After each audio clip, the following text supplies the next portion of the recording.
नमस्कार मु आपणकर पीयूष ओडिशार अगणित यात्रा प्रेमी दर्शक भगवान मानक मोर नमस्कार। ओडिशार समस्त कमिटी भाई मानक मोर नमस्कार। गला काली राति रे यात्रा सिंह बाहिनी तांका ऑफिशियल पेज रे यूट्यूब चैनल रे मो फोटो को पोस्ट करिसेंती जे आसंता वर्ष मु सिंह बाहिनी जॉइन करुछि बोली।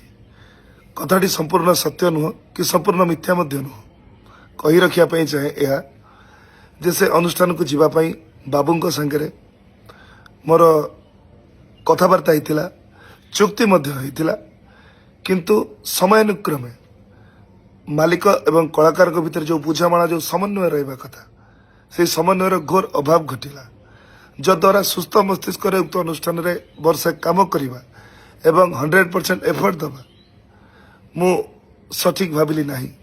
तेणु मु बाबू आपण को मना कली जे मु आसी परिबी नहीं किंतु आपण मो कथा को विश्वास न करी मो फोटो को आपण सोशल मीडिया रे पोस्ट कले जद्वारा मते निंदार पात्र करेले। तथापि मु आपण को सोशल मीडिया माध्यम रे जणै देबा पई चाहे कि आसंता वर्ष खाली आसंता वर्ष कहीं कि मु यात्रा रे थिबा पर्यंत मु सिंह बाहिनी संगे नहीं मु अपेरा सूर्य मंदिर रे कार्यरत थिली एबे कार्यरत अछि आसंता वर्ष मध्य कार्यरत रहिबे। धन्यवाद। जय जगन्नाथ।